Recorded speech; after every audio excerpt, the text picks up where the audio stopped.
Pour l'exercice 2, l'astuce qu'on doit faire, c'est que le tenseur sigma a une structure particulière. Là, tous les termes diagonaux valent 1 et tous les termes hors diagonale valent 3. Donc on peut dire que sigma égale à 3j moins 2 fois i. Dans ce cas, on doit calculer les contraintes principales du tenseur. Comment on doit commenter le résultat, finir par une représentation du cercle de Moore. Donc pour la question de 4, on va la laisser, je vais vous montrer une animation de la représentation du cercle de Moore, mais on va déterminer sigma n pour le reste de l'exercice. L'astuce à reprendre, comme j'ai dit, admettre que sigma égale 3j moins 2 fois i, où j va être la matrice à tous les coefficients qui valent 1, et bien i sera la matrice l'identité. Pourquoi ça marche dans ce cas? Parce que 3j donne 3 partout, moins 2i donne uniquement 2 sur la partie diagonale. Donc les valeurs propres de j sont connues, on sait les valeurs propres de 3, donc 3 avec vecteur propre qui est de 1 dans toutes les coordonnées, et 0 répété 2 fois pour tout vecteur orthogonal. Et là, comme sigma égale à 3j moins 2 fois i, on va trouver la valeur propre de chacun. Donc ça, c'est l'astuce à retenir. Donc là, on va voir sigma, comme j'ai dit, égale 3j moins 2 fois i. Vecteurs propres sont 3, puisqu'on a 1, 1, 1, et puis 0, parce qu'il est double. D'où les valeurs, comme suit. On va avoir sigma, la première valeur principale et la deuxième. C'est l'expression-là.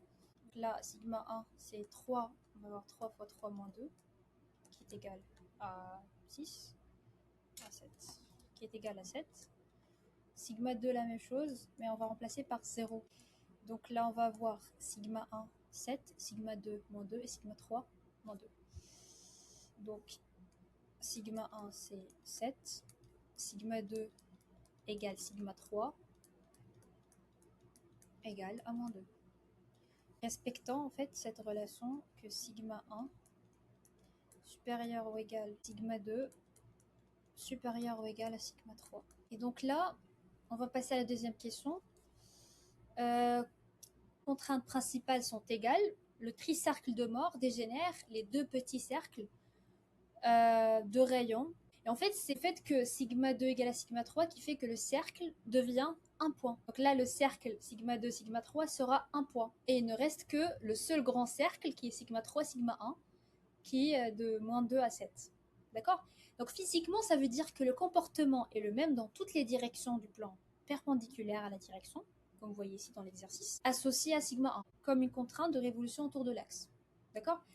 Donc la méthode générale pour calculer les contraintes dans ce cas, la première étape, il faut qu'on calcule le vecteur de contrainte qui est le produit entre le tenseur et la normale. On va commencer d'abord par l'expression du vecteur de contrainte, qui est vecteur de contrainte, qui est sigma, qui est le tenseur, contracté par le vecteur normal.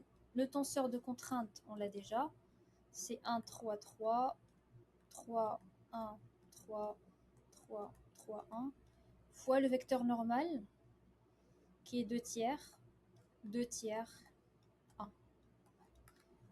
Le vecteur de contrainte, après calcul, donc c'est 1 fois 2 tiers, plus 3 fois 2 tiers, plus 3 fois 1, qui est égal à 11 tiers. 11 tiers, 13 tiers. Donc ça par rapport aux coordonnées du vecteur de contrainte. On va calculer la contrainte normale, qui est n fois le vecteur de contrainte. Donc n, ça donne 2 tiers, 2 tiers, 1, fois t. T qui est entière, 11 tiers, 13 tiers. Ce qui donne 22 sur 9, plus 13 sur 3. La contrainte normale, le vecteur normal, 44 plus 13, ça fait 57.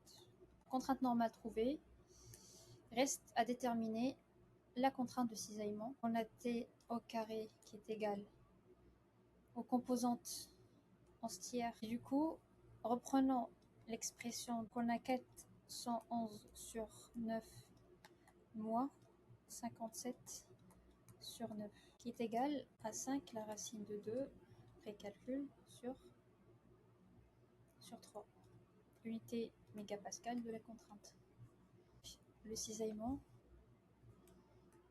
est égal à cette valeur-là, qui est après calcul égal à 2,36 mégapascal. Donc là, pour la présentation dans le cercle de Moore, ce qu'il faut faire. D'abord, il y a deux façons qu'on peut utiliser pour le dessin du cercle de Moore. C'est déjà que le rayon égale sigma 1, le sigma 3 sur 2, égale à 5 demi. Donc ça, c'est le rayon du cercle de Moore. Appliquons la formule de cosinus de 2 alpha, qui est égal sigma n moins la formule sigma 1, on a déjà remplacé 5 sur 2, 5 demi. Reste à remplacer sigma n. Donc sigma n, on l'a déjà, c'est 19 sur 3, moins 5 demi sur 5 demi. La cosinus de 2 alpha il sera égal à 23 sur 27. Et on va faire l'arcosinus d'alpha. Donc 2 alpha égale. Donc l'objectif de cet exercice, qui est l'exercice 3, c'est partir de la loi de comportement qui relie la contrainte et la déformation et arriver à une équation qui dépend du champ de déplacement, qui est E. En pratique, on mesure des déplacements, pas de déformation. Donc on va passer par 5 étapes. La première étape, c'est la loi de comportement en fonction des coefficients de Lamé, qui relie contrainte et déformation. La déformation et déplacement, relié par la définition de tenseur de petites déformations de Cauchy, puis l'équation d'équilibre local. C'est la loi de Newton appliquée à un petit volume de la matière. Et finalement, la quatrième, ça va être la substitution. On va faire remplacer les termes pour retrouver la dernière équation de Navier. On va dériver la loi de comportement, donc on a déjà ça. Sigma dérivé de sigma ij par rapport à xj égale lambda. On a le premier terme, celui-là, qui fait apparaître la divergence du déplacement. On a epsilon k égale la divergence de U, qui est également égale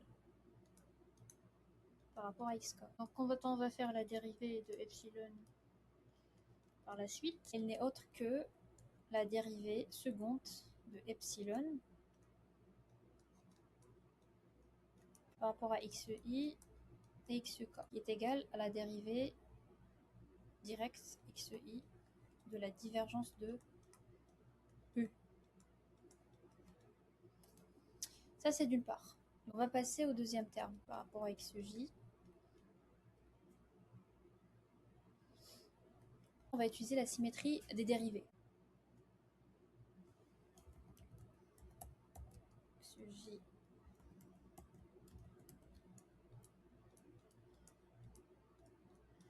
plus la dérivée de uj. Donc, ce terme-là est égal au Laplacien de u, le déplacement, c'est 1 demi.